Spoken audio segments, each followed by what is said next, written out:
ইয়ো হাবিবিস, যেমনটা আপনারা জানেন রিসেন্টলি সিরিয়ার বাশার আল আসাদ গাট্টি বস্তা বাইন্দা পালাইছে, জাস্ট লাইক আওয়ার ওন স্বৈরাচারী হাসিনা।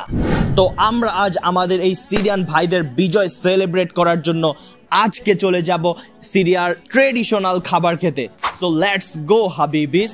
এবং এভাবেই আমরা চলে আসলাম সাদিক এগ্রোতে। আর এন্ট্রি করার সময় একটা ডেভিলিশ টাইপ গরুর মাথা দেখবেন, আবার এন্ট্রি করার পরেও ইন্ডিয়ান দাদাবাবুরা, তোমরা যারা সাদিক এগ্রোতে আসবে না, আমাদের আসলেই এখানে মনটা তোমাদের ভালো হয়ে যাবে। কারণ কি জানো?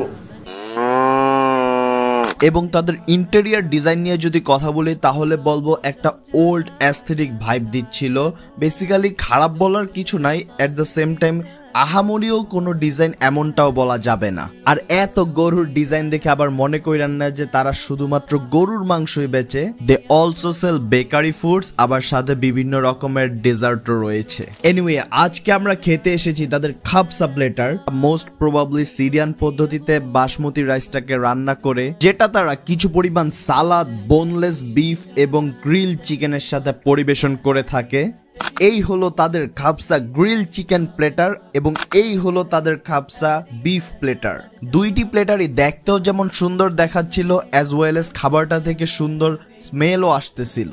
অ্যান্ড তাদের এই সিরিয়ান রেসিপি তৈরি করা হয়েছে সিরিয়ান শেফেরই তত্ত্বাবধানে। আপনি যদি সাপোর্ট করেন LGBTQ then I am your hater. আর এখন আমরা ট্রাই করব বিফ খাবসা প্লেটার। তাদের মাংসটা এক কথায় অস্থির, এবং শুধু মাংসই না, মাংসের সাথে রাইসের কম্বিনেশনটাও যথেষ্ট মজাদার ছিল এবং গ্রেভিটাও সহনীয় মাত্রায় স্পাইসি ছিল। বেসিক্যালি তাদের পুরো রেসিপিটাই খুবই ডিলিশিয়াস ছিল। তবে ভাই, তাদের এই হাড়বিহীন গরুর মাংসের স্বাদ was on another level. Bashar ভাই, আপনি তো সিরিয়া থেকে পালায় গেছেন, যদি সিরিয়ার খাবার মিস করেন আপনি এক কাজ করেন, এই আমাদের বাংলাদেশে সাদেক এগ্রোতে আইসা করেন, এগ্রোতে আইসা আপনি খাবসা বিফটা ট্রাই করেন, অস্থির স্বাদ ভাই, অস্থির। 1 দোকানে 2 আর 14 দোকানে 28। চিকেন খাবসার রিভিউটা না দেখলে আপনি একটা খাটাস। তাদের এই প্ল্যাটারটাতে একটা কোয়ার্টার চিকেন দেওয়া হয়ে থাকে এবং তাদের এই চিকেনটা যেমন জুসি ছিল তেমন ছিল নরম। অলসো তাদের এই চিকেনটা থেকে একটা স্মোকি ফ্লেভারও আসতেছিল, which was really good. And overall চিকেনটাও আলহামদুলিল্লাহ যথেষ্ট মজাদার ছিল। তবে কেউ যদি জিজ্ঞাসা করেন যে কোনটা বেশি মজাদার ছিল, তাহলে আনডাউটেডলি আমাদের জন্য বিফ ওয়াজ দ্য বেস্ট।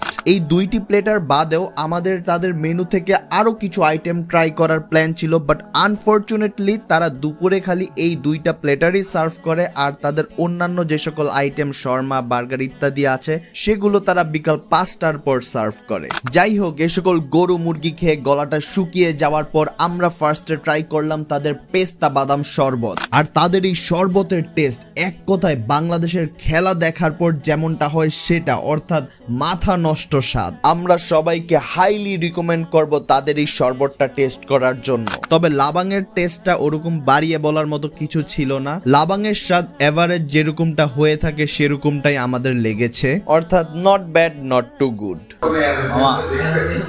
বছর তো শেষ হয়ে গেল, আবার আরেকটা বছর শেষ হইতে হইতে যেটা বুঝলাম, বছরের শুরুতে সবকিছু পজিটিভ ছিল, বছর শেষ হইতে হইতে সবই নেগেটিভ হয়ে যায়, খালি একটা জিনিসই পজিটিভ থাকে আমার, ওইটা হইলো আমার ব্লাড গ্রুপ।